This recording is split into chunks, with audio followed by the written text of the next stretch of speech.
On a chilly night in Thompson, Connecticut, it's time for the Icebreaker to start to melt away the winter chill. The fans here enjoying some all-access. Ron Silk, he's a defending race winner coming in to duplicate what he did 1 year ago. But Justin Bonsignore, again, on the edge of history with an opportunity to win his 15th here at Thompson tonight. There's drivers like Patrick Emmerling, who's got all the momentum on his side after a win at New Smyrna to open the 2025 season, and a mix of cagey veterans like Matt Hirschman, who wants a Thompson trophy, and young stars like Luke Baldwin, who is a rising star in modified competition. The NASCAR Whelen Modified Tour is ready. Thompson Speedway, part of the fabric of the history of this historic division, is about ready to go green for the Icebreaker. There's nothing like it. You can hear the roar of the motors. You'll feel the ground shake beneath your feet. It's what modifieds are all about. Cars, roar to life, we're underway. So much on the line for this one today. Trying to do the crossover. Right to the bottom. Nice move. Angle again on the front stretch. Looks to the inside. He throws the Here block. comes Bonsignore. He drives away. He will take the checkered flag. They are trying to make this track wide. To the tap to the bumper. He's going to win one. This is what it all comes down to. Here they come at the stripe. It's going to be a drag race. Down to the line.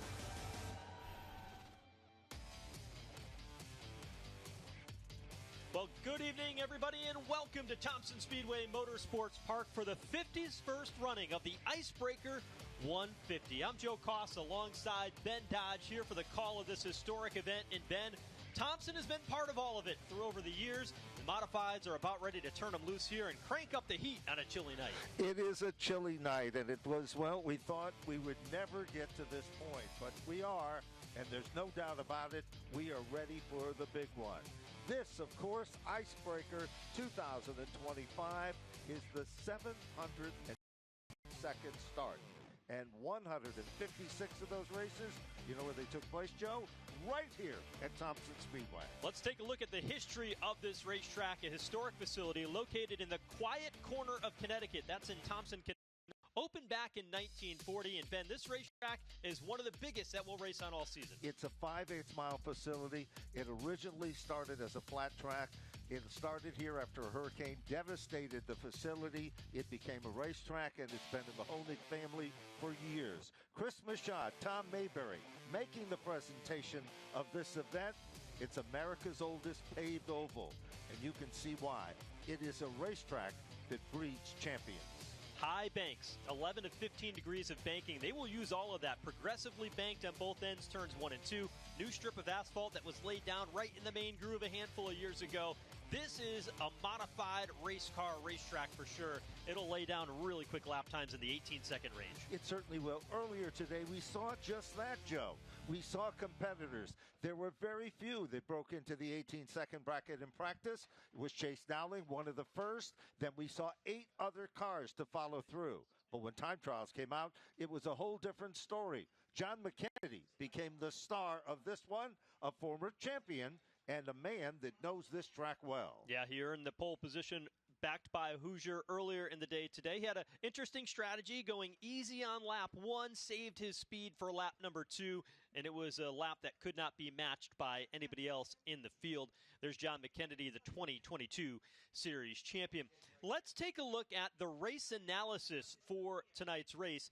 There's a lot of factors at play. It'll be 150 laps. We've got live pit stops here on the Whelen Modified Tour. They've got 5 tires, Ben, on pit road that they could change. And, of course, we're looking at the notable winners of the event. Ronnie Silk, 2024. Ryan Preece, 2017. Bobby Santos back in 2010. Well, Whelen Modified Tour, Icebreaker 150 on the horizon. We'll have the starting lineup here in a moment.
back here at Thompson Speedway Motorsports Park for the 51st running of the Icebreaker 150. And 2 months removed from the season opening event, these modified drivers, Ben, are ready to get after it and go racing tonight. They certainly are. And of course, we've waited a long time. Mother Nature wasn't kind to us at all. But today, under chilly conditions, we're set to do battle.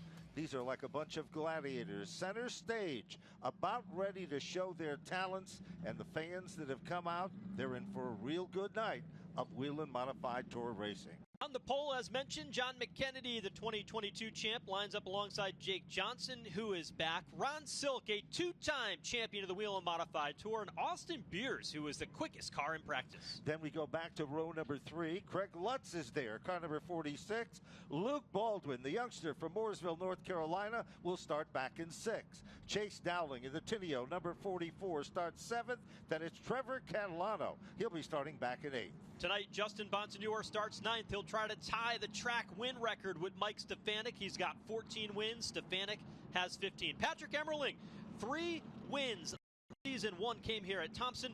Tommy Catalano starts 11th, and Matt Swanson starts 12th. Now let's go back to row number 7. It is, of course, Eric Byrne, a former champion here at Thompson. Kyle Bonsignore will be there. He's long overdue in the 14th position. Tyler Ripkema will start next, along with Eric Goodale in the 58. Then it's Teddy Hodgson.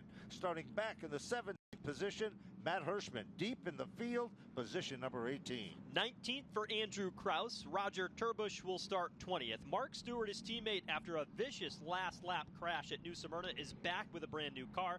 He'll start 21st, and Dylan Slepian 22nd. Then we go to Max Zackham starting back in 23rd. Woody Pitcat had a tough qualifying round in 24th. Tyler Berry, third generation driver, starts 25th.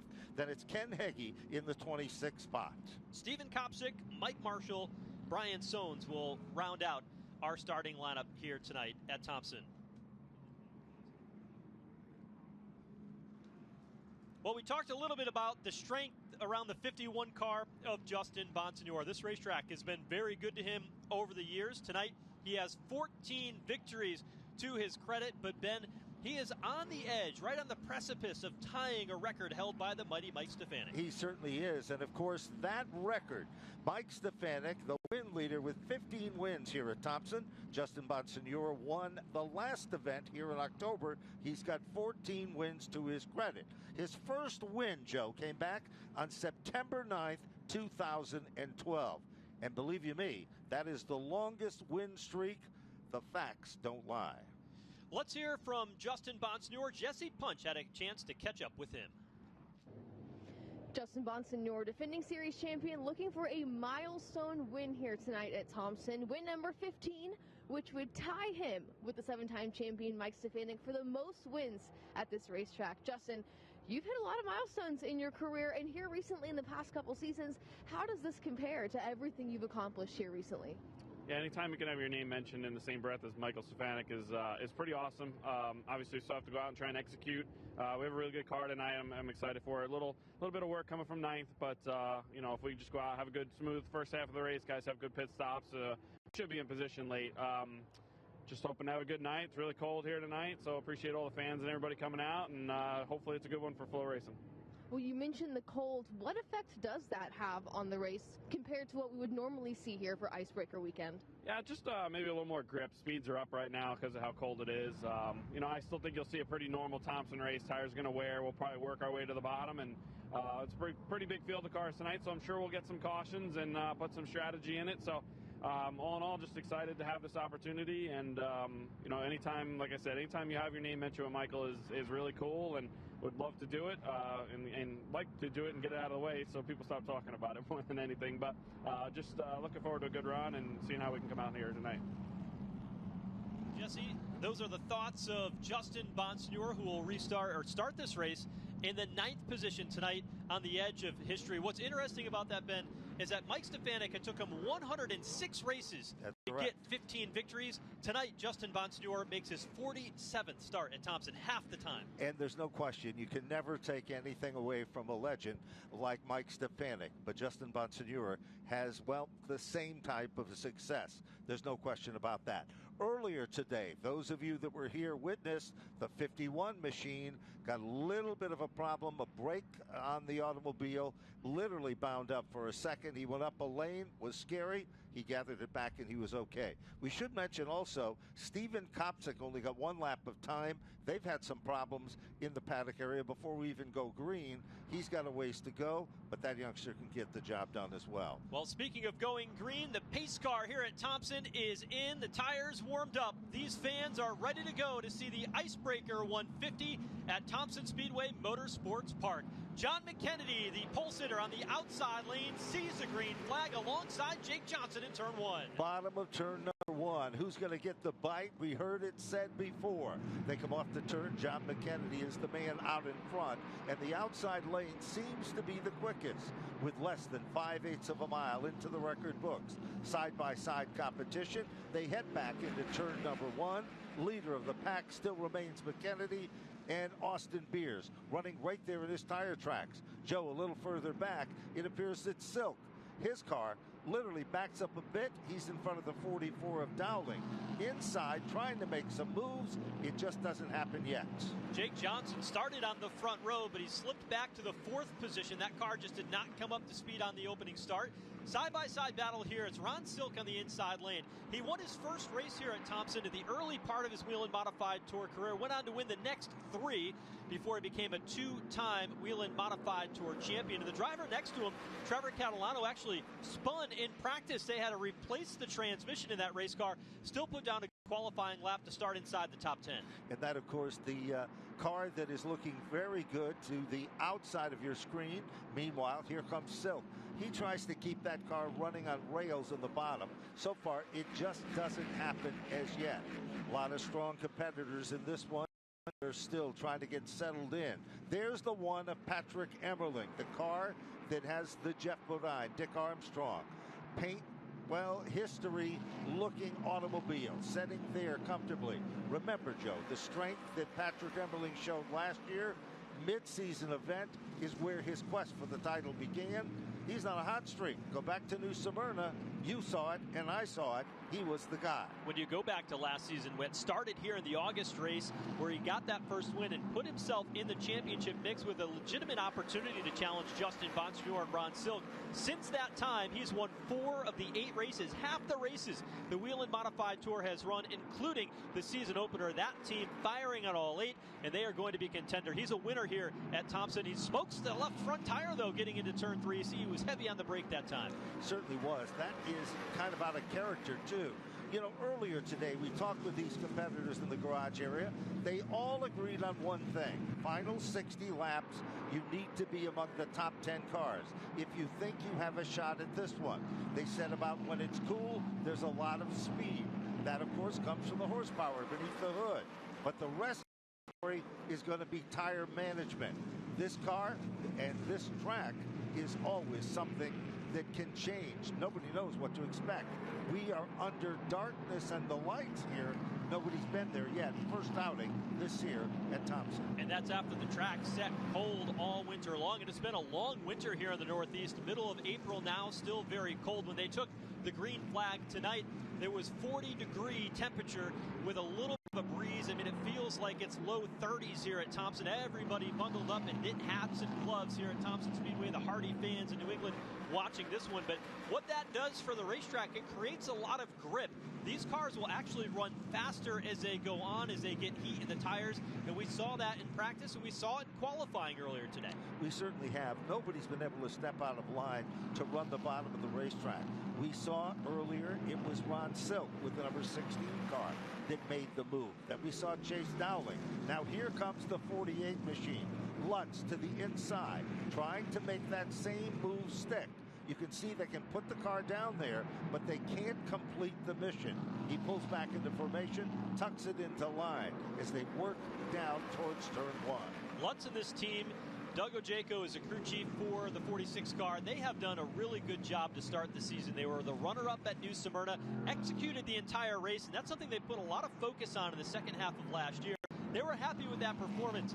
Craig Lutz is a two-time winner here at Thompson Speedway, led laps in the season opener, and he's a driver that he is expected to have a good night tonight. As long as they can get a good pit stop, I'd expect to see that 46 up front throughout the night. I agree with you 100%. He's so long overdue with this team. Remember, he left this team for a while. He came back to set behind the wheel, and they've been a threat. They've been so close, but this is not a game of chance. Being close, you've got to close and make the deal. Speaking of making the deal, Ron Silk now is right there to the right of your screen with a 16 car, and he is being hunted down, working some magic in the upper groove, and that, of course, is one of the Catalano cars. Big story earlier for the Catalano team. The car that went on first in time and set to the top of the board for most of the early cars to take time was one of the Catalano race cars, Joe, and it got no laps in practice. The drive shaft broke early on in practice. He spun in turn one. That damaged the transmission. He did not hit the outside wall, though he came just a couple of inches away from it, did the 56 of Trevor Catalano. And I had a chance to catch up with him earlier today. He said, you know what, I don't typically run well at racetracks where you have to charge the corner, just as he does right now, to go underneath Ron Silk. He said, I like racetracks that require that tire conservation. When he won that race at Monadnock last year, he beat Ron Silk, the car he's racing with right now, and that was a tire conservation race. Trevor Catalano has been working on his game. He said, if I can get a little bit better at tracks like Thompson, get a little bit better on my restarts, I can be a contender. I like this place, and he's shown speed even against all adversity that he faced here today. He certainly has. And remember, what we've seen so far, nobody has been able to pass on the inside. They will plant the car to the bottom. We've seen Ron Silk do that. We've seen Lutz do that. We've seen Dowling do that. But they are not able to complete that move. They have to back out of it and pull single file into line. Well, if you look down in turns 3 and 4 here at this racetrack, it's a little different because there's a road course that they run here at Thompson Speedway, and they use turns 3 and 4. You see the wide pavement to the inside and all that extra rubber. Some of the drivers said that extra rubber gave a little bit more grip in turns 3 and 4 than down in turns 1 and 2, where they don't run on the road course, and they thought that could be a factor with drivers choosing the inside, middle, or top lane. You know, earlier today we talked about when they repaved the surface at this particular racetrack. The first driver to literally go out on the new pavement was Tiger Tom Baldwin. It was through the Honig family. They decided to select him because they felt he had a lot of laps and success at this racetrack. There was a bump coming off turn number 2. The bump is gone and left, and then they added what we call those strips in the turn. And now we're looking at another generation of Baldwins. This kid has got such talent and such ability. What did you think of that run he had in the trucks, Joe? Pretty wild. Had the opportunity to see that in person and watch his performance. I know he didn't get the result that he had hoped to get, but he has won some of the biggest races. And when you look at Luke Baldwin, third generation driver, grandson of the late Tom Baldwin, who raced here at Thompson, and in that opportunity where he said one of the first to run on this new pavement after it was repaved. Well, Luke Baldwin, he said, you know what, I just want to come out of a race satisfied with how I performed, minimize mistakes, maximize performance, and work on the little nuances of the race, whether I finished 3rd or 7th. As long as I didn't make mistakes, I'm happy with that outcome. So impressive as he gets under attack by Jake Johnson is that Luke Baldwin has only been racing for a handful of years. He ran Legends for a handful of races. Then he did a full season of Crate Mods. Last year was his first full season in Tour Modifieds. He won a championship in the Smart Tour, and now he's running the Craftsman Truck Series along with the Modifieds. He's really a talent. He's rising in the ranks of NASCAR, and he's running 3rd right now. You know, all eyes are on him. There's no question. In the Smart program, he won some of the biggest paydays that they've had this season. Just a week ago, he was looking strong for another victory, and then a youngster, 14 years of age, comes in, takes it all away from him. An amazing story, and that's just one of the stories. But this Class Act kid, he's going places, and he is showing his muscle. But look out, here comes car number 07. Now, we're seeing the inside lane suddenly open up, and the 07 machine has become a factor. You mentioned tire conservation early. When you're a guy like John McKennedy who's out in front, although Austin Beers is starting to pressure him, you can control your pace on entry, but you can see how much brake the 07 of Jake Johnson is using every time he gets into the corner. Heavy under brake. You can see the sparks flying off those rotors. He's using a lot of his race car up to gain speed. He went by Luke Baldwin. The question is, will that last on the long run? You know, you're so right about that. This kid's had such success. He came out of the Seacock area here at Thompson. He was driving, as we said, a lot of the front-running equipment, and he has become a huge factor. He continues to work his magic in the Linz propane machine out in front. Meanwhile, in that group of cars, that's what we're talking about currently, as those three cars run nose to tail. Leader is still John McKennedy. Margin between first and second is .455. Austin Beers setting there in second.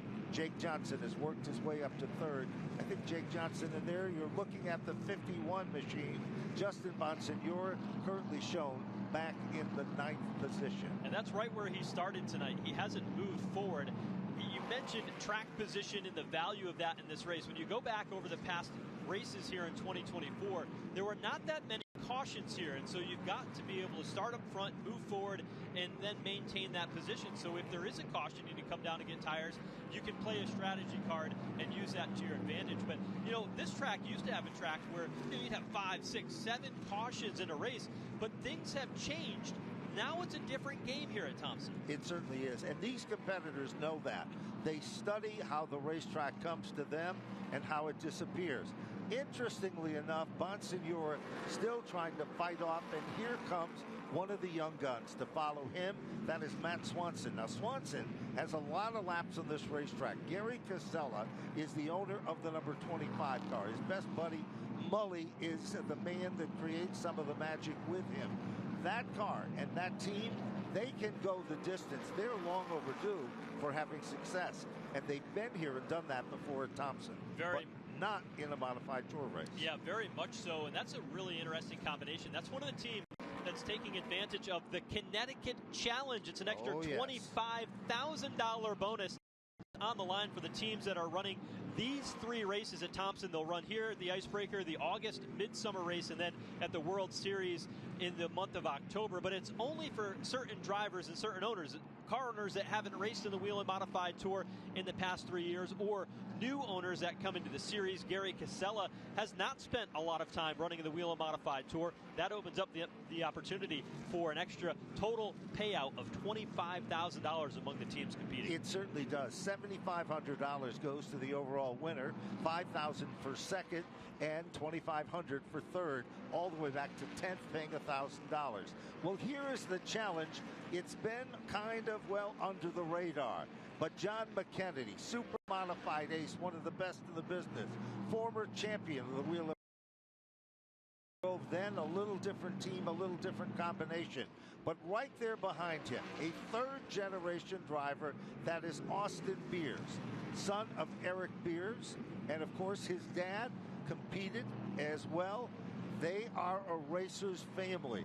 This kid has learned his lessons well, and Ronnie Uhouse and company with Sly Zabin.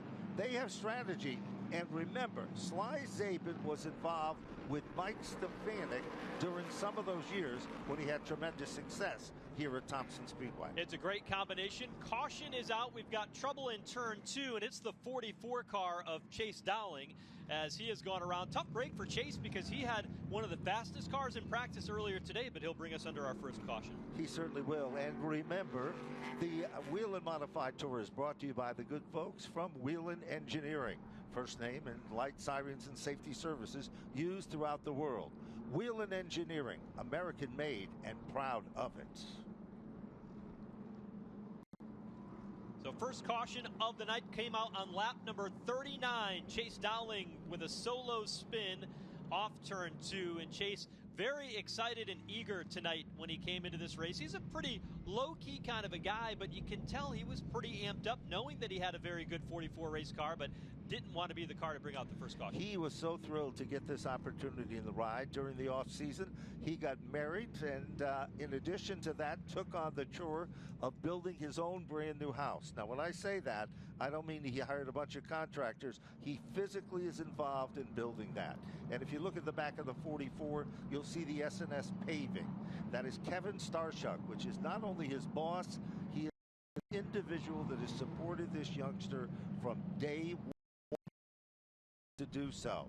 So, good run for Chase Dowling earlier today. Let's see what's going to happen later.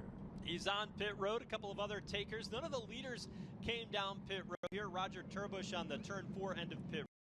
They'll come in and make some adjustments. Now, there are 5 different tires that they can take here under this race, and they can come in and take 2 at a time.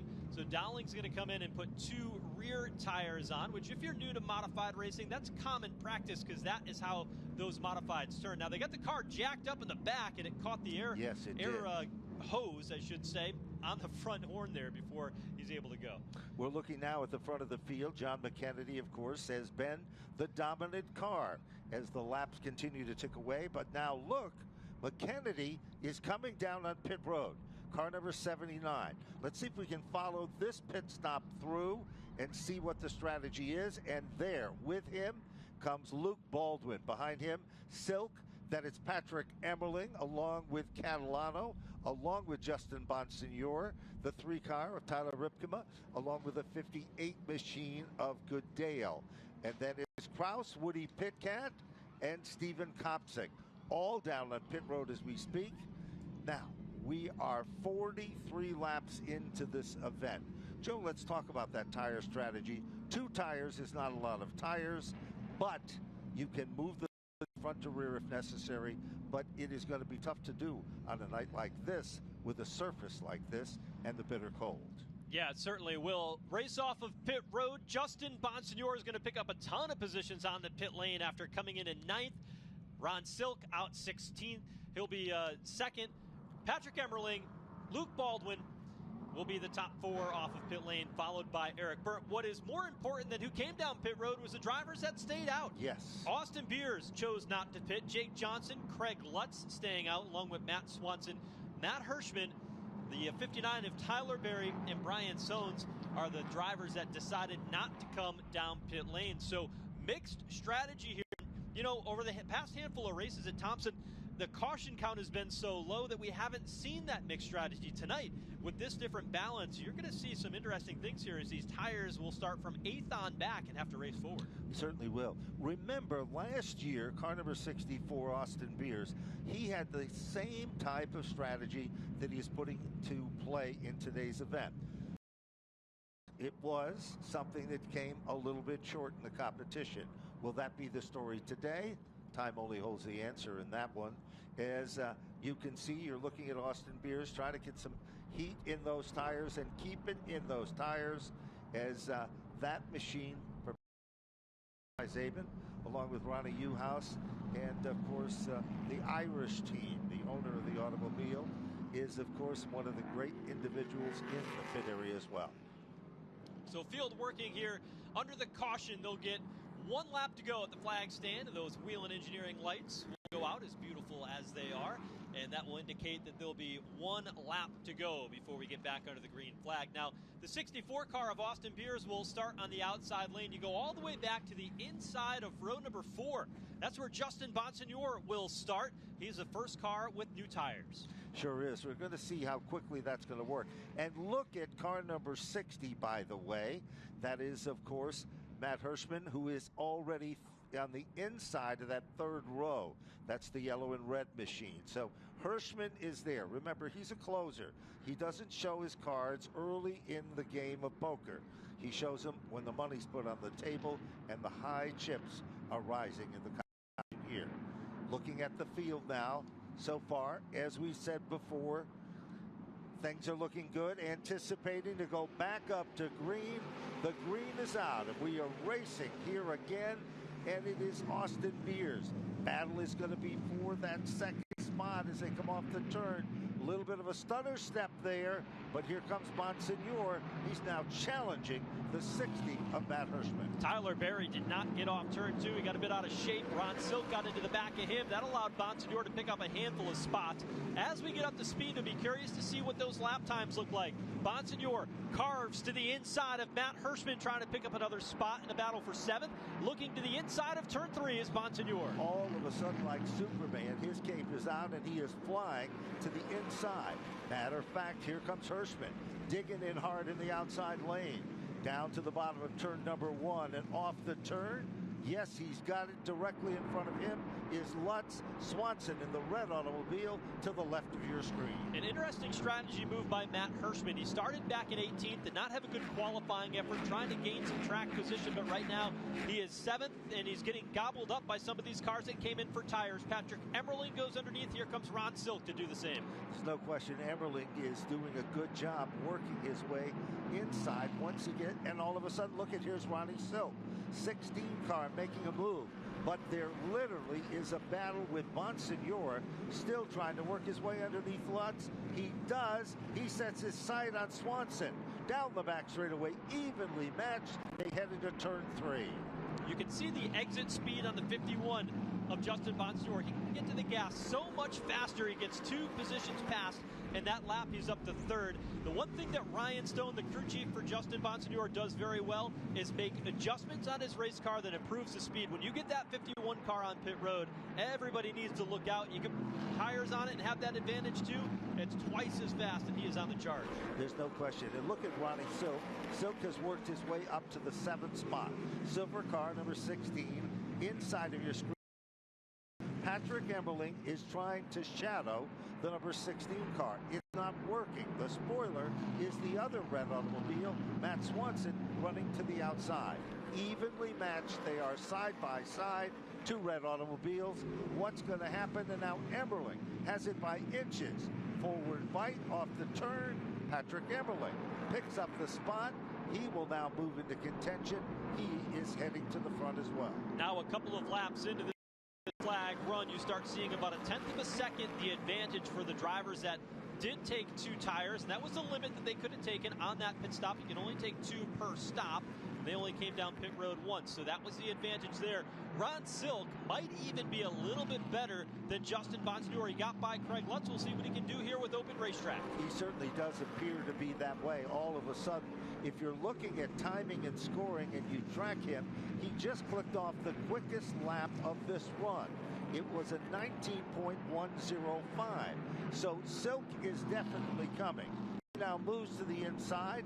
This is a battle we've seen many times. They almost come together like the old 2 cymbals in an orchestra. Ron Silk is dialed in. He pulls up, takes over position ahead of the 51.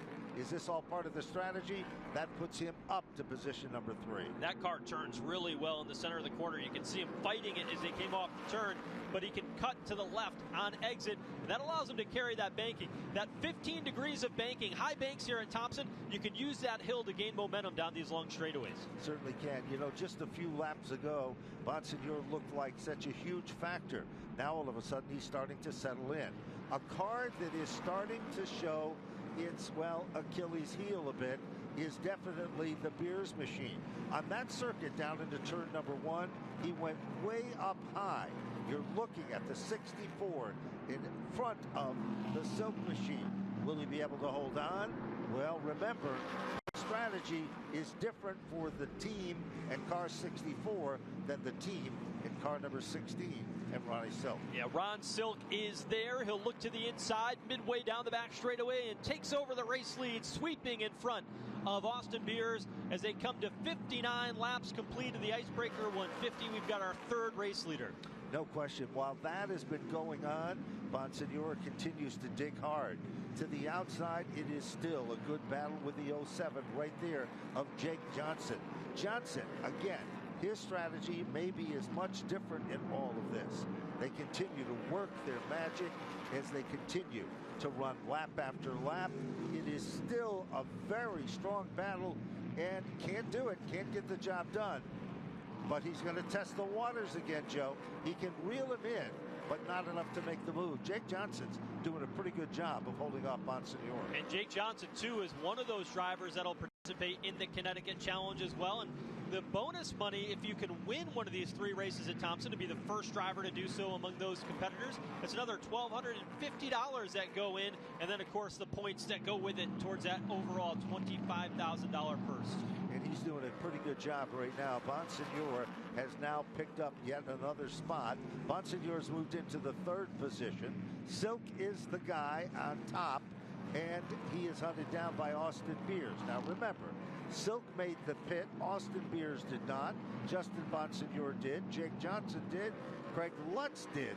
Trevor Catalano also the same story there. So the top 5 begin to string things out just a bit. The battle continues to heat up for the 4th spot. Jake Johnson in the 07 and the 46 of Craig Lutz. So interesting that Jake Johnson chose to come back to race here at Thompson, because this was a race a year ago that really separated him from the Bowler Racing 3 after a very hard crash that he had down in turns 1 and 2.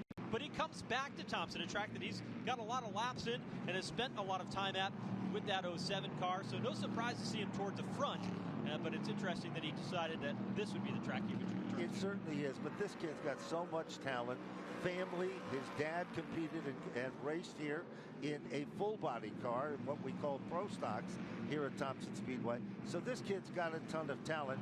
But right there, look at Lutz working him over. Now, Lutz has really developed a reputation of being a good closer.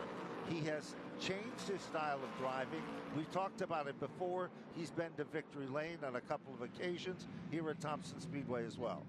Trouble turn 4. It's Patrick Emmerling, who has gone around, brings out the 2nd caution of the night. Emmerling was running solidly inside the top 10. So the gentleman that won the race in New Smyrna, your championship point leader right now, goes for a spin for our 2nd caution. Sure does. And of course, that is the tribute car to Dick Armstrong's New Style Jewelry out of Franklin, Massachusetts. And of course, the legendary Jeff Bodine. That car and that look of that car was the car and the combination to beat here at Thompson in the old small block modified days, where this race facility ran what they called twilight racing on Sunday afternoons. And Dick Armstrong and Jeff Bodine were the guys to beat in that series as well. So our 2nd Whelen Motorsports caution is out, trusted to protect first responders. The lights are on here at the Speedway. That means we'll step aside and come back and recap it as Ron Silk leads the way in the Icebreaker 150.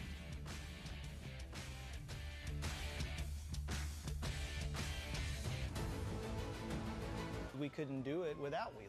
I don't believe we've ever taken a product off that was broken. It was, we put the car out of service. What price do you put on a life? We don't want to run the risk of causing loss of life through our response. Peace of mind. Their goal is to get home each and every evening. And if we play a small part in ensuring they get home safely each day, it's extremely gratifying.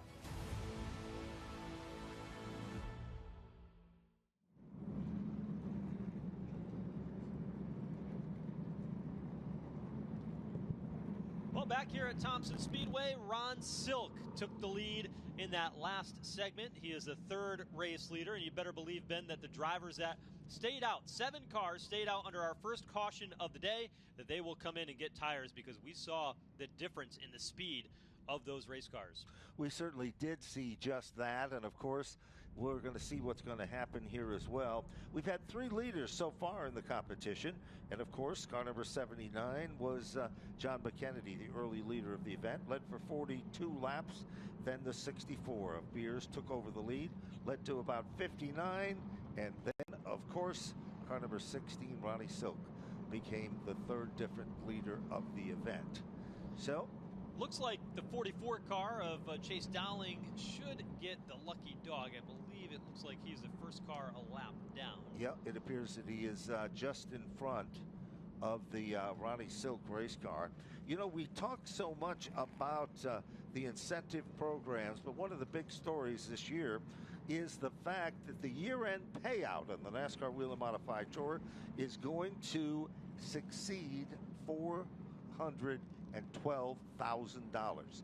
The overall championship has a shot at $82,000 plus $41,000 plus for second, and $37,000 for third. It goes all the way back to 20th, where it's $8,000 plus, the big story there. Big money on the line, and of course, as we said before, a lot of history at this grand race facility as well, and we are honored to be a part of it. Let's see what's happening down on pit road. Well, 64 of Austin Beers stayed out last time through, but he's down on pit road along with many others. Let's go down to Jesse Punch. Austin Beers currently running in second, makes his pit stall, taking 2 rear tires. It looks like that team's getting that jack under the rear. Next to this pit stall, the one team of Patrick Emmerling also up on the wall, preparing to attend to that race car. As you see that red number 1 almost collides with the 64 of Beers, but they both managed to get out of each other's way as this one team jacks up that race car. Going to change both rear tires and get that one back out on the racetrack, but narrowly avoiding some contact on here with the 64 of Beers. Thankfully, both cars managing to avoid damage. Oh, and it looks like the one is going to have another issue here on pit road as the team holds him off, attending to this left rear tire, having some issues, it seems, with getting the tire secure. Losing some major ground here on the racetrack after this car just brought out the second caution of the day.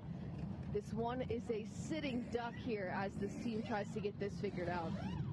Well, Jesse, it seems like they dropped the jack on that car to send him go. We saw Patrick Emmerling waving his hands inside the race car. I wonder if they stripped the hub, Ben, where they can't get that lug nut tightened back up again. It certainly looks that way. You saw one of the crew members literally grabbing now. They might have now, it appears that they continue to work the problem, but this is a very costly situation for car number 1. And also back down on pit road is the number 64. So they kind of short pitted when they came in this session for the first tire, then they came back in for the second tire. So car 64 rejoins in the competition. He was running in the 10th spot. Now we're taking a look at that left rear, and it appears that there was a problem, and it looks like they might have cross-threaded the thing at first, but now they got it down, and he will rejoin. But boy, did he lose a lot of positions, Joe. And a lap. He'll go a lap down on pit road. So not only did he bring out the caution, he'll go a lap down on pit road. Just want to update on the Austin Beers. You can only take 2 tires on pit lane. He's the only driver to come down and have 3 tires. That might have been their one and only stop of the race today. We'll see. As it all plays out, we're nearing the halfway point on the Icebreaker 150.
Well, Ron Silk leads the Icebreaker 150, the second race of the 2025 season for the NASCAR Whelen Modified Tour. Joe Koss and Ben Dodge along with you for tonight's action in the quiet corner of Connecticut, but it's nothing like quiet when the Whelen Modified Tour, the ground pounders are in town at this historic 5/8 mile track that has hosted 156 races now tonight in the Whelen Modified Tour. Thompson has seen just about all of it as far as modified racing goes. And, you know, it has held more of these races than any other racetrack. A lot of history there.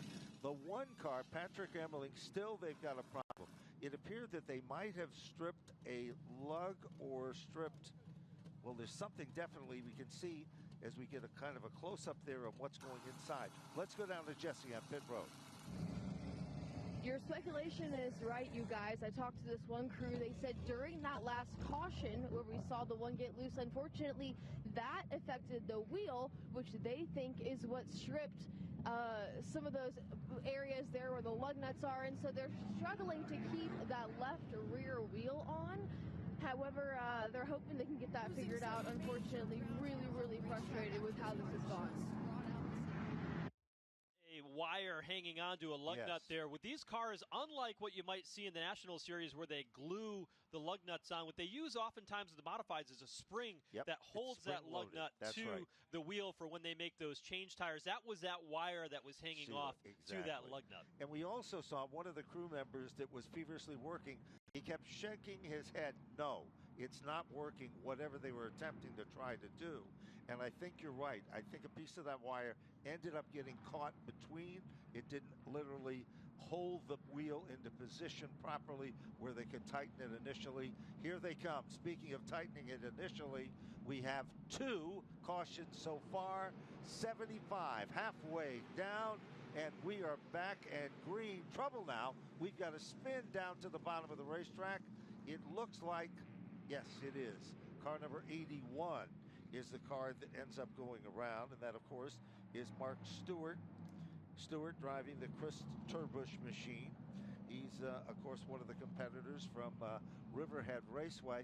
He's had some success here. They were really looking forward. You told a great story about what happened at New Smyrna to some of these competitors that were looking for big things in race number 1. It seemed like it was a long time ago, but it was back in February. Yeah, he came off with the checkered flag in sight off turn number 4, got spun around, went driver's side into the outside concrete at a high rate of speed in a weird angle, and that was at New Smyrna. This is a brand new race car here. Watch the restart. Teddy Hodgson stepped on the gas, got sideways, and I think that just stacked everybody up on the inside lane, and Mark Stewart on the bottom, 3 or 4 cars behind when spinning down through the infield grass. And that's one of these things these drivers are going to have to keep an eye on if they've got fresh tires on. But getting back to Mark Stewart, they went back 2 days after that accident in New Smyrna. They bought this race car, picked up the motor in North Carolina on the drive home, got that refurbished and refreshed and ready to go, and they were able to come back. Some were not sure if he would be back. It's great to have Mark Stewart back on the Whelen Modified Tour again. I think this kid's got a ton of talent, and you're going to hear an awful lot about him in races to come this season. Speaking of races to come, Joe, we are only on event number 2. Where do we head from here? We'll head to one of your favorite racetracks in Winchester, New Hampshire. That's Monadnock Speedway, yes, JDV sir. Productions event. And boy, that one last year has certainly created a lot of excitement. Monadnock Speedway, and then how about North Wilkesboro Speedway in May, a companion to NASCAR All-Star Weekend? Sure is, and it is a speedway loaded with history. These competitors love to go there. One of my favorite tracks is the Seacog Speedway coming up on May 31st, and then, of course, Riverhead Raceway, the traditional favorite short track on June 14. White Mountain Motorsports Park is a great facility, great vacation time on June 28th, and Lancaster, what a great race last year, on July 12th. It's all just getting pumped up, and we're just getting started. And that is just the first half of this one, right? Yeah. We'll go right on through 3 trips here to Thompson Speedway, more times at Riverhead Raceway, and then they will crown the champion and give out a grandfather clock at the historic Martinsville Speedway in the month of October on a Thursday night, leading into the penultimate weekend for the NASCAR National Series that end up setting their championship for, and the modifieds will be part of that being center stage. Big news on this one with a quick caution, though, Ben. It certainly is, and of course, we're looking at the situation here, and of course, the one car, we saw what the story was there. He now moves to the front of the field for the free pass, and then, of course, Ronnie Silk, Justin Bonsignore. We've seen this combination here at Thompson so many times before. Well, Justin Bonsignore has been certainly one to keep an eye on over the years here at Thompson Speedway Motorsports Park. 14 wins coming into tonight. Let's take a look back at the history of Justin Bonsignore, this famed racetrack. Who to watch driver will be our champion, the Phoenix Communications sponsor number 51 of Justin Bonsignore. He has swept the races here at the Thompson Speedway Motorsports Park. Justin Bonsignore looking for another win here in 2019. Justin Bonsignore showing he's a force to be reckoned with on the tour. Healthy lead over Ronnie Silk. Justin Bonsignore wins on the Whelen Modified Tour. Justin Bonsignore, a bit of history here today, becomes a 14-time winner at Thompson Speedway Motorsports Park. A dominating run for him.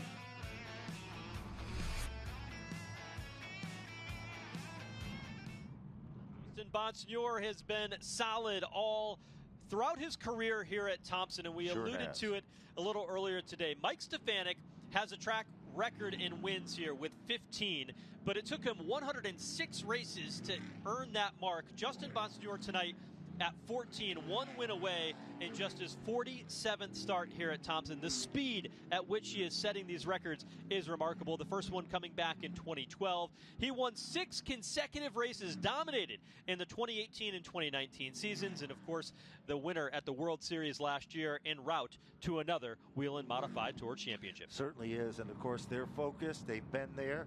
They've done that so many times, and they're ready. Let's take a look as they're about ready to go back to green and that front row. Bonsignore on the inside, Silk on the outside. Then we'll take a look back at row number 2, because that could be an interesting factor. Remember, Teddy Hodgson got off to a tough start initially when we went back to green on the last time. He's in the white 55, a rookie in his first start in the Whelen Modified Tour. Green flag waves, and Ron Silk powers to the race lead as the rest of the field dances down the end of the front straightaway. Silk out in front, the battle now for second. While that's been happening as they're side by side, look a little further back. Meanwhile, you can see Eric Goodale to the outside of your screen coming off the turn. He is now challenging. Goodale has worked his way into content in the top 5.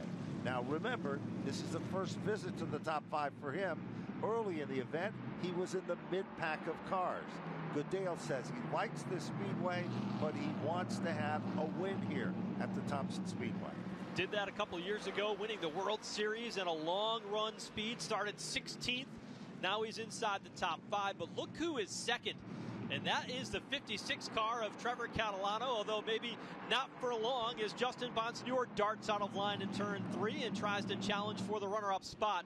But Trevor Catalano was able to get by Bonsignore in the outside lane there on that last start. And look who comes along with him, the 3 car of Tyler Ripkema. We haven't even talked about Tyler Ripkema with the Boulder number 3 car. He's worked his way to the front, quietly but cautiously. A little bit of smoke coming off that time, as it was right there in front of Justin Bonsignore. So Trevor Catalano, his car puffed a little bit there. He's okay. Interestingly enough, J.J. Vesey is a guy that's been moved to that car as part of the Catalano team. Here comes Bonsignore back in command. Position number 2, short-lived, Joe, because Catalano isn't giving up. And here comes Tyler Ripkema. Bonsignore able to get the pass made as Trevor Catalano now falls under attack as Tyler Ripkema trying to get inside the top 3. He's had good days here at Thompson, as has the 3 car. Jake Johnson, who drove this car last year, had strong runs in the 3 at Thompson. And we're seeing a perfect example of just that. Tyler Ripkema moves on to the podium in position number 3. That puts Catalano back to the 4th position. Meanwhile, it is still a lot going on right there, and now Catalano tries to take a peek back at it again. Can't do it. Still, the story is out in front, Ron Silk, Justin Bonsignore, Tyler Ripkema, and Trevor Catalano with Eric Goodale to round out the top 5. Battles for the 8th position Kyle Bonsignor in the 22. He started mid-pack along with Teddy Hodgson, who has fallen back after we got back under the green flag. Jake Johnson starting to make up for lost time, along with Tommy Catalano, while his brother Trevor sits there in the third spot. Teddy Hodgson has a car that appears to be good on the outside. When he tries to get down low, it doesn't work. That's the 55 car that you're looking at, the orange and white machine. Meanwhile, there comes the 07. Now Jake Johnson has worked his way into the top 9. Johnson continuing to move forward after that round of pit stops. A couple of the drivers that came down pit road under that last caution are now mired deep in traffic because there was only 7 that had to come in to get those tires, and among them Austin Beers, who was a race leader for a while. He's gaining ground, but he's way back in 16th. And meanwhile, you're looking at a good battle that is going on between John McKennedy, the original early leader of the event. McKennedy is trying to work his way back to the front of the field. He is now in the 7th spot. He just went into the 6th position while going around Craig Lutz with the 46 car. It appears that John McKennedy is moving forward, and he's coming rather quickly. McKennedy has now found a home in 6th. Eric Goodale will be his next marker just in front of him. And McKennedy was one of those drivers that came in early. Remember, he pitted out of the lead just after the caution on lap 39, and he is charging. Jake Johnson underneath Craig Lutz will move him into the 7th position as Lutz begins to backpedal. But you go back and you look at that John McKennedy race car. He's really quick in traffic. He's closing into the back bumper of John McKennedy closing in the back bumper of Eric Goodale already in a battle that's in turns 1 and 2. Certainly has, and there he goes. He's trying to make that move to the inside of the GAF number 58 machine. Here comes John McKennedy. He's got a rocket on the bottom, moves to the inside. Nice crossover. Goodale tries to come back into formation. Can't do it this time. John McKennedy is among the quickest cars on this racetrack. Car number 79. He is definitely coming back to the front. He is in the 5th spot. Trevor Catalano is coming up next. We are 96 laps complete in this event. And he's not all that far behind the race leader at the moment. Now he's got a little bit of clear racetrack. We'll see what kind of lap time he can turn. In traffic, he was a 10th or so slower than the race leader, Ron Silk, but I think that was just because he was passing race cars, although Eric Goodale's given him a run for his money and not allowing John McKennedy to pull away and hide. Certainly is not, and that is a real good battle that you're watching on Flow at Home, and the fans are watching here as well. But once he is there and he gets a good run to the top side, gets a good bite off the turn, John McKennedy continuing to close in and close up the gap. Meanwhile, Silk is still in front. Margin 1.537 over Justin Bonsignor. Tyler Ripka setting in 3rd. Trevor Catalano, and rounding out the top 5, it is John McKennedy. Here's that battle still going on. And now the 07 car of Jake Johnson, he's starting to settle in, Joe. And he is also moving in, making it a 3-car bid for position number 5. Past the lap 100 mark, we're down to the final third of this one here at Thompson. You can see the 79 of John McKennedy. He's got the white gloves as you look through the windshield, really fighting that car on the exit of the corner. That car starting to fade, even though only a handful of laps ago it was showing a lot of speed. Certainly was, but you got to remember, John McKennedy is one of those drivers. He drives by, well, the seat of his pants, as the old saying goes. He is fighting that race car, but he is still running in contention. But all of a sudden, Goodale, and right there, Jake Johnson. Johnson dips to the inside, down underneath Goodale. The Linz propane machine just lights him up, and now it is Jake Johnson. He's moved in and picked up yet another position. That is spot number 6. Johnson grabs another one underneath John McKennedy. That'll put him inside the top 5. So it's Ron Silk, Justin Bonsignor, Tyler Ripkema, Trevor Catalano, and Jake Johnson. You look at what Ron Silk is doing at the front of the field as Eric Goodale tries to gather that position back from John McKennedy in turns 3 and 4. They've got lap cars up ahead. Goodale's able to get the pass made. He certainly is. John McKennedy, you called it a few laps ago. That car was so strong when they went back to green, but it is now fading. And each and every circuit, it seems to be, well, a little bit slower than it was before. Kyle Bonsignor is in the 8th spot. Matt Swanson The red 25 currently running in 9th, and Austin Beers is back up to 10th. Believe it or not, Joe, Patrick Emmerling, even with all those problems, is still a contender just out of the top 10 in the 11th position. That quick caution for Emmerling was critical. Now Austin Beers working to the inside of Matt Swanson to move up to 9th, trying to get by Kyle Bonsignore. That put him in the 8th position. He's got those 3 tires. Remember, one of the only cars that's got that good a tire combination. He's now rallied back up inside the top 8. Interesting with Austin Beers. For a while here at Thompson, this track wasn't his worst, but he was kind of mediocre. He was neutral at this track. He would ride and get a finish between 6th and 10th. Last year in the World Series, came home inside the top 5, led laps earlier, and has certainly figured this racetrack out. Certainly has. There's another shot of contention there. Meanwhile, car number 44, that of course is Chase Dowling. Dowling's moved into the top 12. He's looking racy, challenging Matt Swanson. Swanson continues to run high. Here comes Dowling to the inside. Pretty much evenly matched, but not enough to be able to make the move to give him the spot. Both of those cars there, Emmerling in the 1, Dowling in the 44, went for solo spins tonight, trying to recover after both going a lap down and getting the lucky dog, the beneficiary, to come back around onto the lead lap, and they race nose to tail. Here's Emmerling looking outside on Kyle Bonsignore on the backstretch. No question now, it appears that Dowling has worked his way around Swanson. He'll set his sights next. Dowling puts the pressure on Kyle Bonsignore. Inside of the racetrack, X&S paving. Number 44 moves to the inside, down underneath John McKennedy. McKennedy has faded back. He was in the 8th position, but now that car is not as strong. And now Chase Dowling has worked his way into the top 9. Remember, he was a car that brought out the first caution, came back using a lucky dog, and he is now a factor. Yeah, trying to salvage a tough day. Here's a battle for the runner-up spot. Outside lane, the advantage. Tyler Ripkema had been tracking down Justin Bonsignore. Finally, as the run goes deeper on, Ripkema is able to get by for second. Now, this is all happening 2 seconds behind the race leader, Ron Silk, who's got that car on cruise control. Here comes Hirschman, though, looking to the inside of John McKennedy. This here is a battle for 10th. There's no question.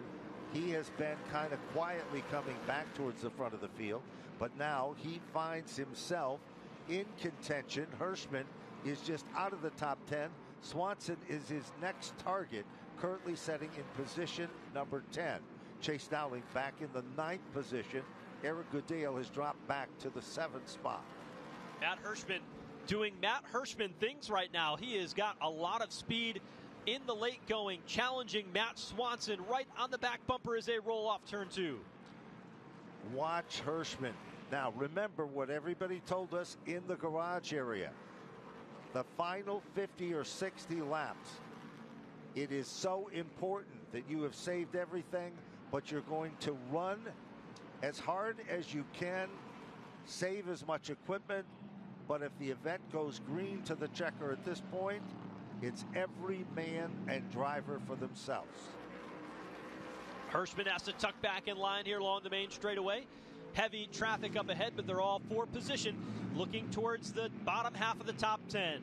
Hirschman inside off 2, looking on the Casella-owned number 25, but just doesn't have that drive on corner exit to make the move.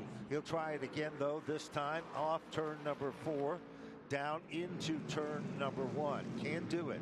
Swanson takes advantage of a lapped automobile to work to his advantage. Hirschman is still there. Just in front of them is the 44, the Tenio race car. That is with Chase Dowling.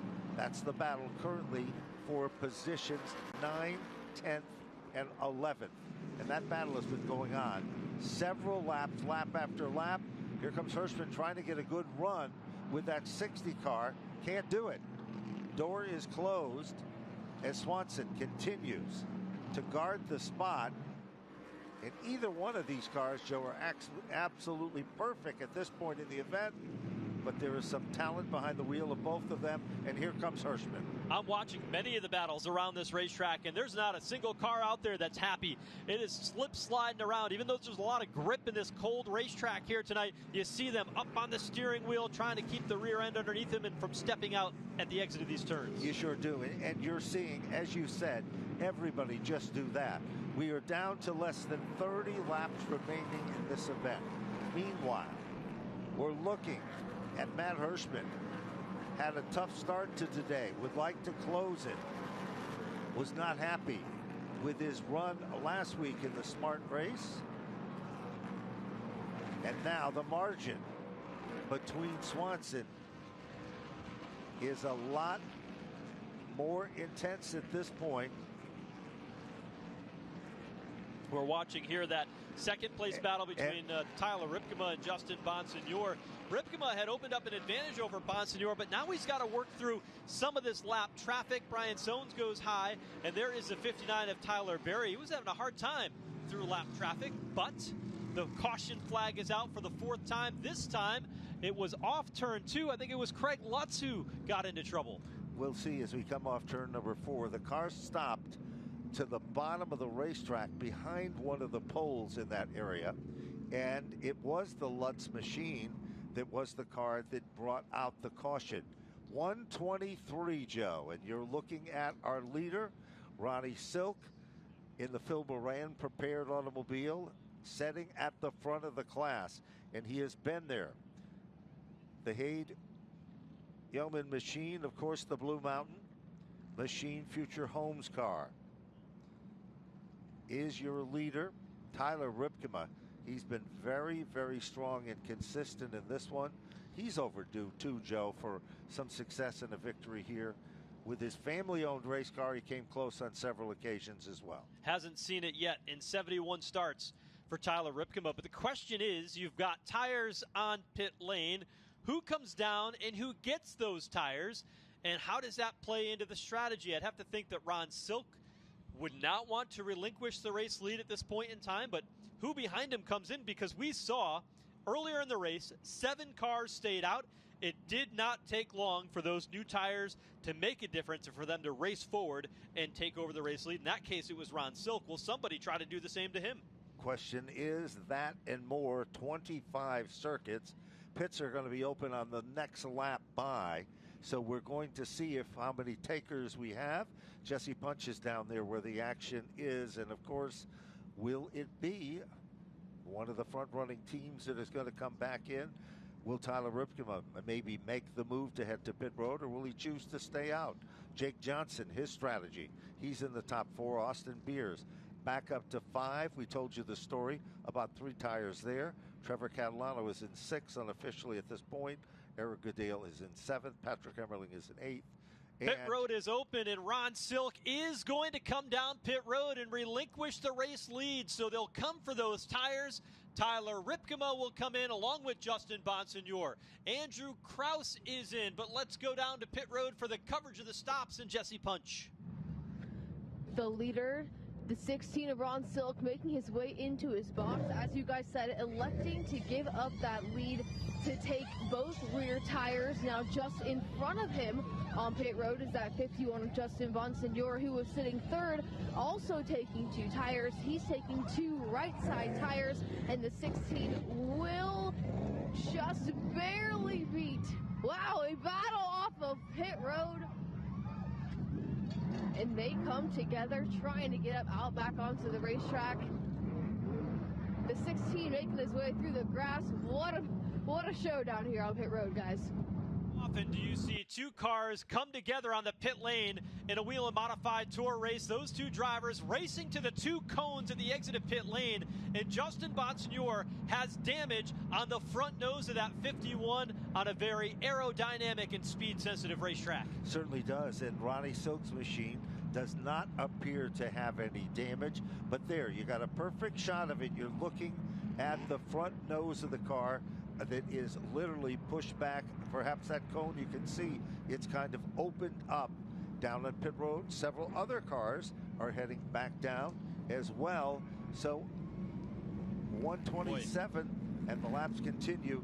we got a great shot of the Bonsignore machine as it's coming at us, and Justin working the wheel inside of the race car, trying to get the feel for it. You don't see that often. No. It was right side tires for Justin Bonsignore, which in and of itself is a little different in modified racing. Yes, it is. Typically, you want the two rear tires. Let's take a look at what happened as they exited pit road. Right side work complete for the 51. They come out side by side. The outside lane narrows up to just one lane. They're racing to that cone, and the two cars came together. Silk spun around backwards. He got to the line first. Bonsignore paused as everybody else came flying in, and they went off pit road 1-2. Really odd chain of events as they exited pit lane. What is so interesting about all of that is you almost saw it happen, and then it was like slow motion. That we were lucky that other cars weren't attempting to come off from pit road at the same time, because that would have created even more havoc with all of this. But you know what? With 128, we've got a brand new leader. You know, that's the situation. Well, a couple of cars decided to stay out, and among them is Jake Johnson, in the 07. Yes. He will be the race leader when we go back under the green flag at Thompson.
Back here at Thompson Speedway Motorsports Park is the field getting ready to get back under the green flag. 130 laps. Will be 19 laps to go when they get the green flag. Ben, this changes everything. You've got Jake Johnson, who will restart on the bottom. He's the race leader. Patrick Emmerling stayed out. Those two cars were last on pit road at our third caution on lap 76. And the guys with tires sit there in that second row, Ron Silk and Justin Bonsignore. They sure do, and they are in the ideal, we'll call it the catbird seat in the old days, sitting back in that second row in the competition. They're there with some good company, because look back at row number 3. 64 is Austin Beers and Tyler Ripkema. In the bowler number 3 car is setting in position number 6. This is a sprint. This is what it's all about.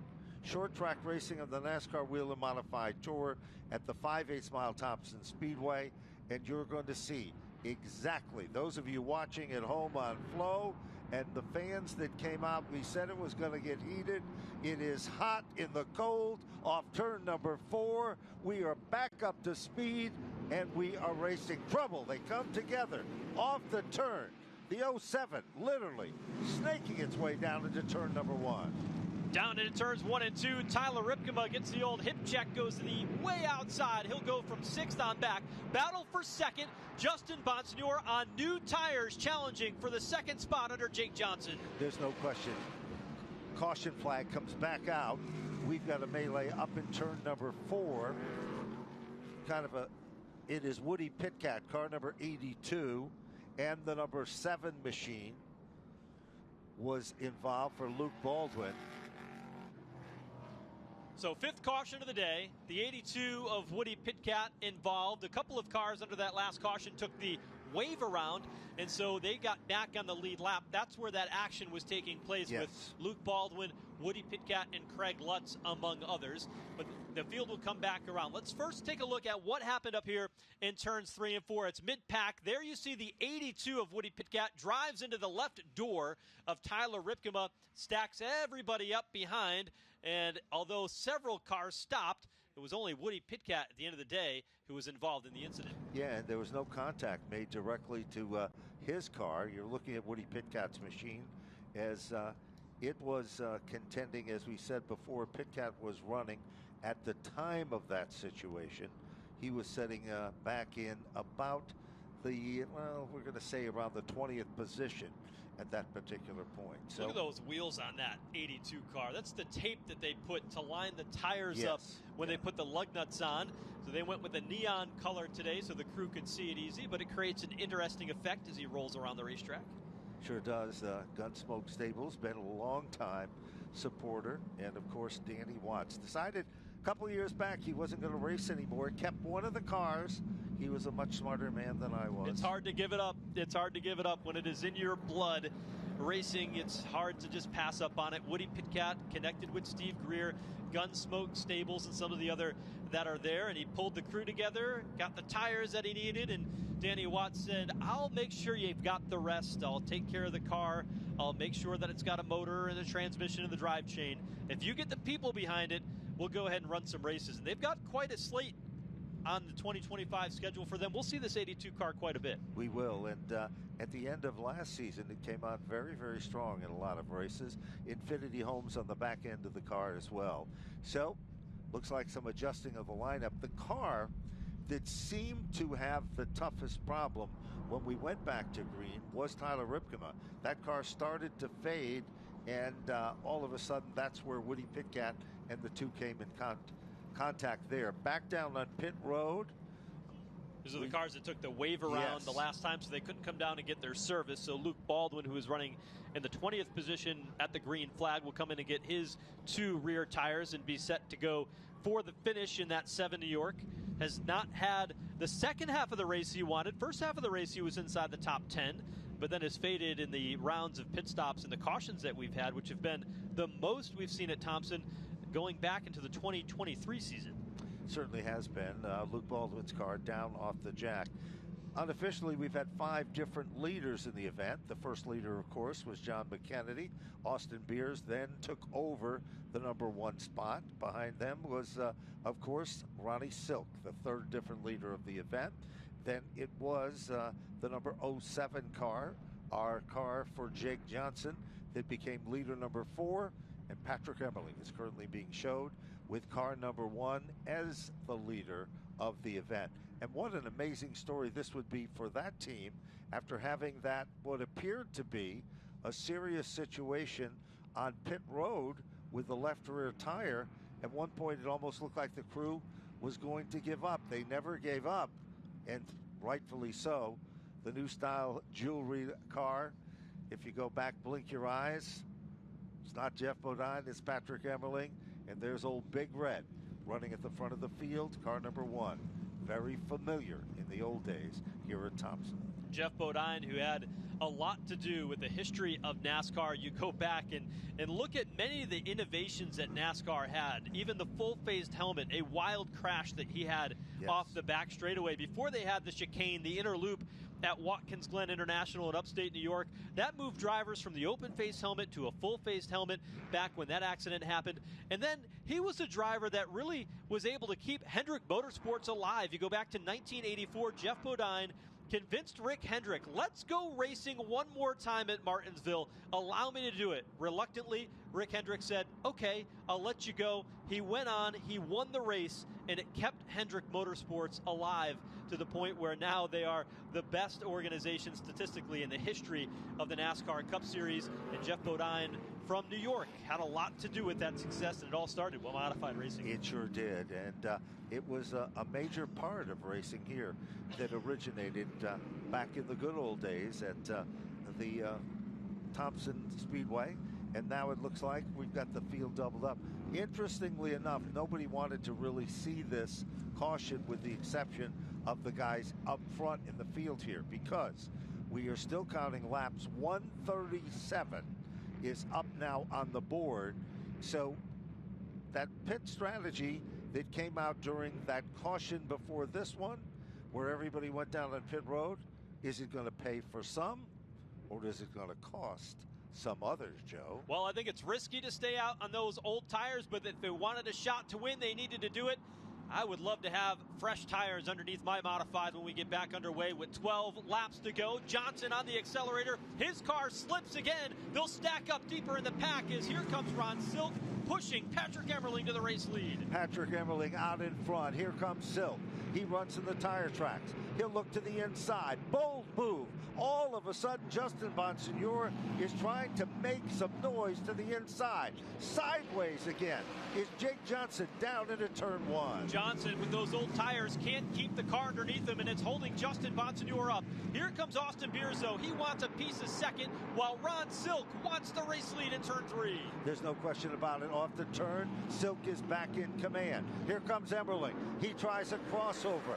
Bonsignor, Chase Dowling side by side with a bid for position number 5. Bonsignor took him 3 wide last time through turns 3 and 4, trying to move forward, but Dowling around the outside lane. He's resurged after a spin earlier in the race to put inside the top 5. It's not over with yet. 10 laps to go. Silk is still the leader. Bonsignor right on the back bumper of the number 1 car of Patrick Emmerling. Here comes Bonsignor. He'll try to make the move. They come together. Off turn number 2, Jake Johnson and Teddy Hodgson, as Johnson went airborne for a moment with a right front tire, the 6th caution of the day.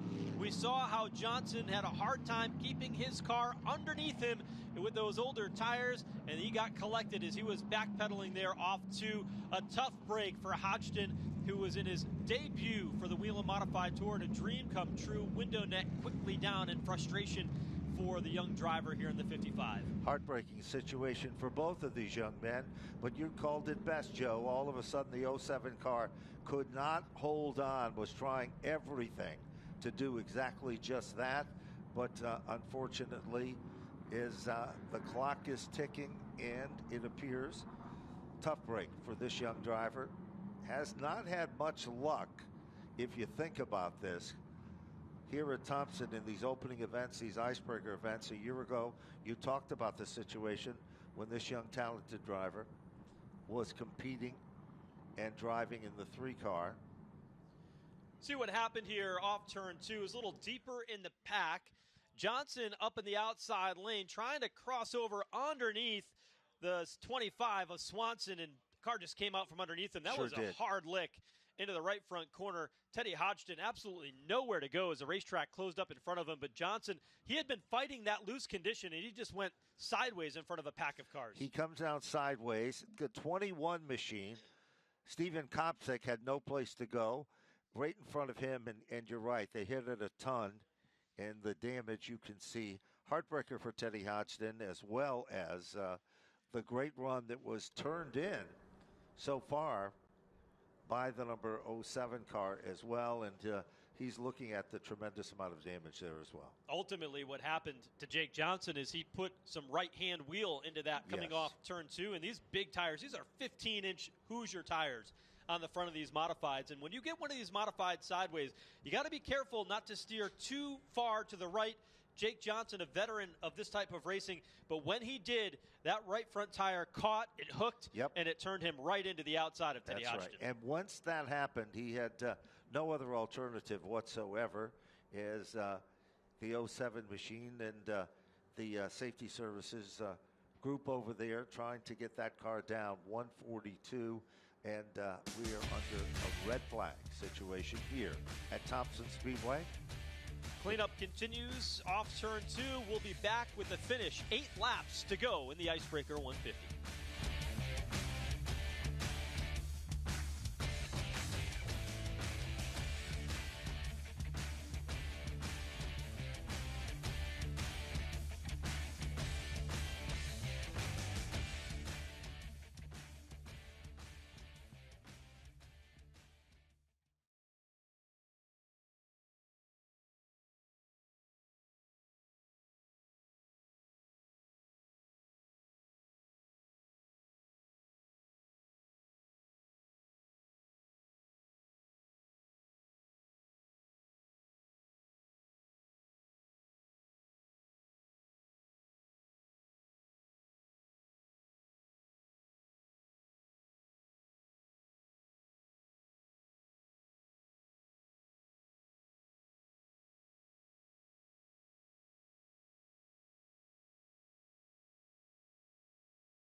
Thompson Speedway Motorsports Park, the second race of the Whelen Modified Tour season under a red flag for a crash between Jake Johnson and Teddy Hodgson off turn 2 as everybody was racing with an eye towards the finish. But Ron Silk, who in the second half of this race it has the quickest modified in the property, is out in front, and he's got a very strong number 16 car tonight. He certainly has. Well, what about Patrick Emmerling?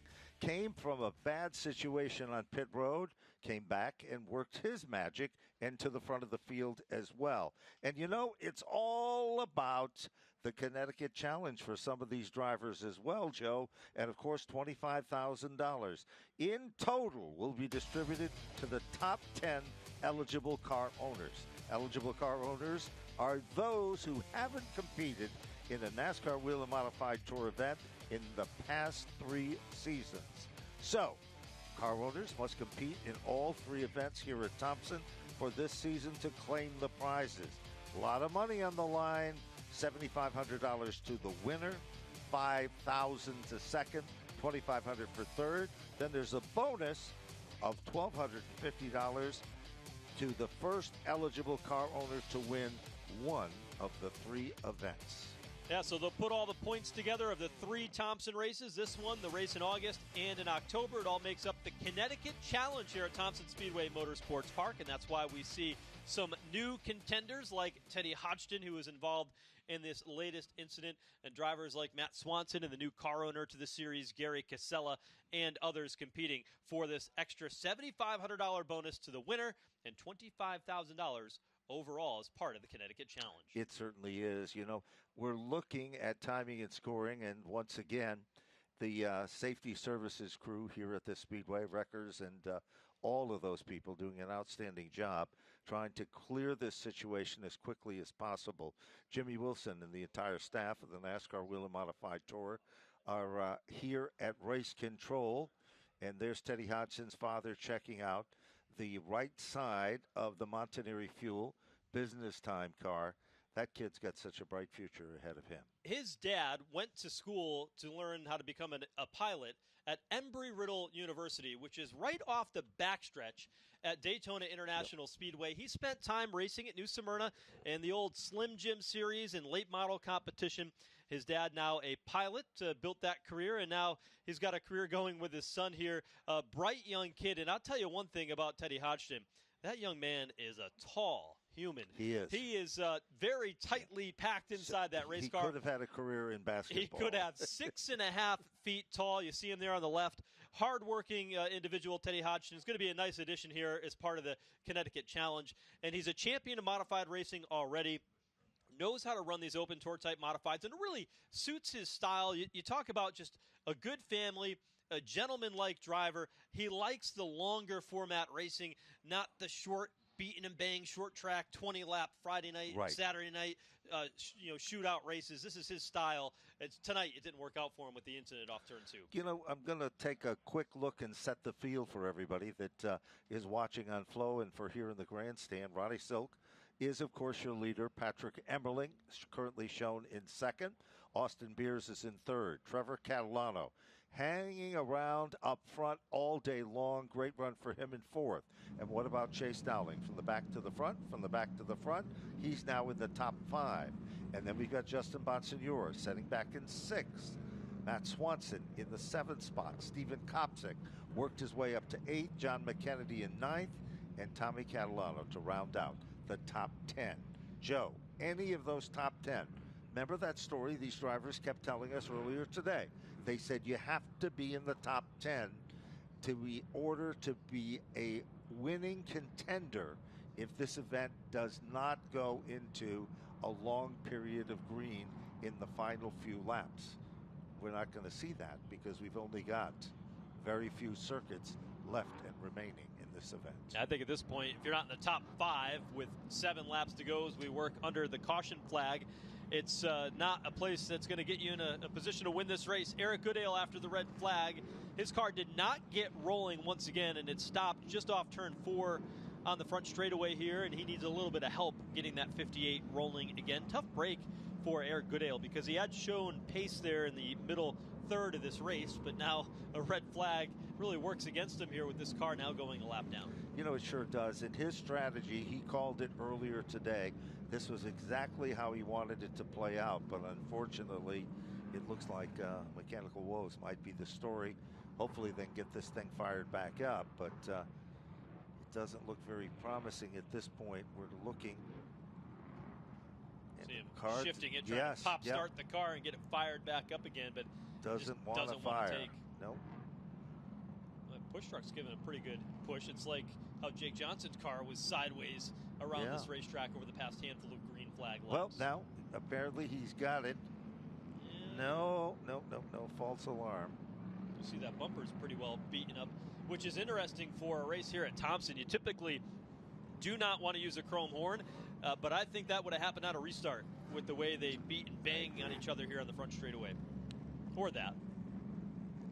Well, Duke's doing a good job getting that thing rolling. Sure is. He's a yardman, you know. Absolutely. Old Duke is. Just can't get it fired up for Eric Goodale. Tough break for Eric, as we said before. He's been exceptionally strong. So we're going to be down to a shootout here, and it's going to be on that restart. And we saw how wild those starts were the last couple of times with these tires in the cold track conditions here at Thompson Speedway. We started the race tonight. It was 40 degrees. We've lost a little bit, 38 degrees, and a chilly evening, to say the least. Everybody with their knit caps and 5 or 6 layers of clothing on to stay warm here at Thompson tonight. But the fans have stuck it out. They've been with us, and that's why, Ben, they call this one the Icebreaker, because it's doing just that. Let's go down to Jesse Punch with Teddy Hodgson. Jesse? Teddy Hodgson, one of the drivers involved in that last caution. Teddy, from your perspective, what happened out there? Yeah, just a lot of guys trying to race for positions that honestly don't really matter, but Jake just overcorrected in front of us. We had nowhere to go. So I just can't thank all my guys enough. Monterey Fuel, Creative Racing, Business Time Motorsports, Gator Sport Fishing, Brookfield Glass, McCarthy Gutters, Bagel Man, Robert Yates Racing, just everyone that helps out. It's tough for our first outing, but we'll be back. Thanks, Teddy. Teddy Hodgson out in the late going of this one. 3 laps to go in the Icebreaker 150. The race leader, Ron Silk, to the outside. Patrick Emmerling down low as they come up off turn number 4 for the green flag with 3 to go. Here we go. Outside lane looks the quickest, and it is Ron Silk to lead the parade off turn number 2 down the back straightaway. Moving now to the inside. All of a sudden, here comes Austin Beers. Beers makes the move to the bottom. He'll challenge for second. Beers will move in, but Patrick Emmerling comes back to life. Silk opens up a healthy advantage in the race lead. Less than 2 laps to go. The battle for second. Austin Beers to the inside. A bit loose off turn 2. Here comes Emmerling back to the outside. Emmerling still trying to hold on. Beers is right there. This time, when they come off the turn and heads to the stripe, they're still evenly matched. 149 up on the board. White flag is out, and Ron Silk with a healthy advantage as they battle for second behind him. It's Emmerling around the outside lane, but Silk in turn 3 headed for the checkered flag. Off the turn, it is Ronnie Silk to take down the win. But the story for second is Patrick Emmerling to finish in the runner-up spot. Great run for Trevor Catalano, unofficially in 3rd. Austin Beers for 4th. Justin Bonsignore to round out the top 5 with Chase Dowling to finish in position number 6. Stephen Kopsick is 7th. John McKennedy is 8th. Tommy Catalano is 9th. And Matt Swanson to round out the top 10. For the 8th time at Thompson and the 27th time in his Whelen Modified Tour career, Ron Silk has won at the Thompson Speedway Motorsports Park and scores his first victory of the 2025 season. He'll celebrate here along the front straightaway, which serves as victory lane at Thompson. Emmerling, this is one of those days where he rallies back, makes good of a tough situation after going a lap down, and having that left rear tire problem on pit road, he comes home second. He certainly does. And what about car number 56, Trevor Catalano? Remember, all 3 of the cars that are in the winner's circle in those top 3 positions, there was kind of a side story that happened to each and every one of them. Ronnie Silk, the story on pit road with Justin Bonsignore. Patrick Emmerling, the story of course, the left rear. And the Catalano, number 56, that was the story earlier in today's event. Virtually no practice for Trevor Catalano today, spinning in turn one in the early few moments of practice. He will get out of his race car to finish third today, and that's a young man that continues to get better in his second season as a sophomore here in the Whelen Modified Tour, and a solid effort when he had the decks in the card stacked against him at the start of the day. Certainly did, and all three of these individuals show, well, what the NASCAR Whelen Modified Tour is all about. This is just a tease and a sample of what's in store. Remember, next they're going to be moving on to the high banks of Monadnock. JDV Productions putting together a spectacular short track event. You got to go there and you got to see it. You won't be disappointed. A race that Trevor Catalano has had success at. Ron Silk has had success at that racetrack, as well as number 16 with Phil Moran turning the wrenches, has gotten another victory here in the Whelen Modified Tour and stacks up a track that he won his first ever race at and started a two-time championship campaign career. Ron Silk out of the race car. Let's go down to victory lane.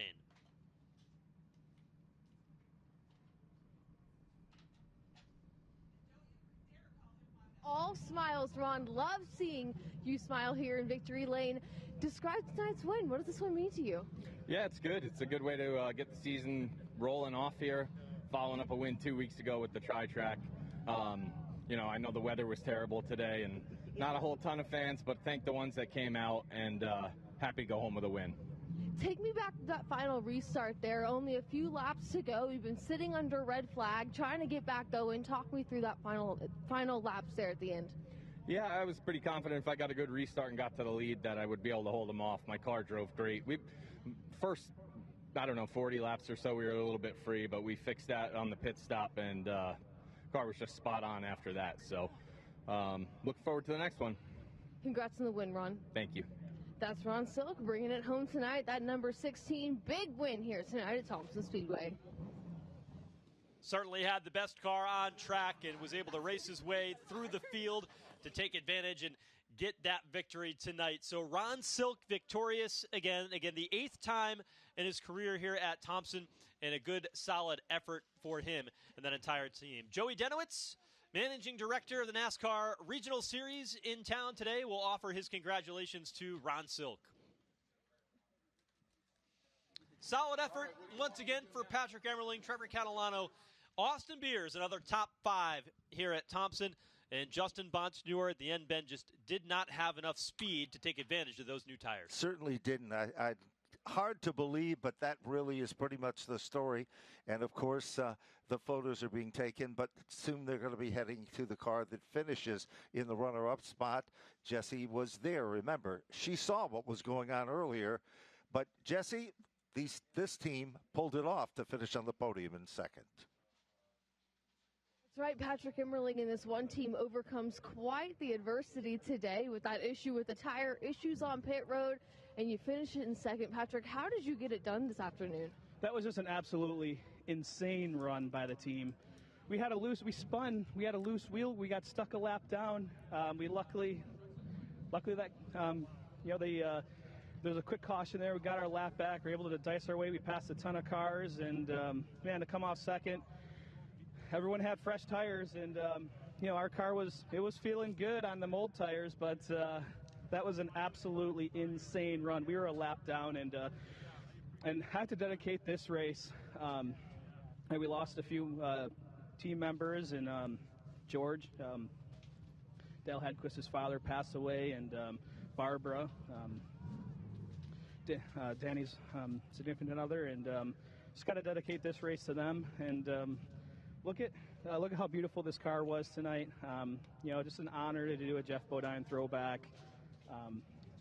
The Kimball family and just everyone involved, Middlesex Interiors, Fleetworks, really made this throwback car came out beautiful. I'm absolutely glad we did it. We were able to honor an awesome team and an awesome driver, and just an incredible. I hope that was an insane run.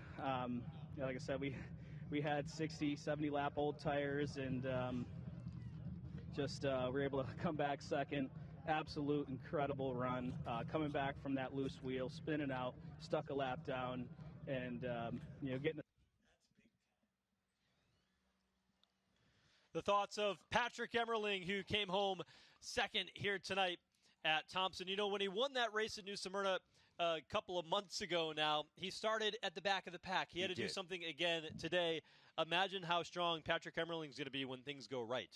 Absolutely. That's definitely the story there. And, of course, there is one more individual that is down there on the podium.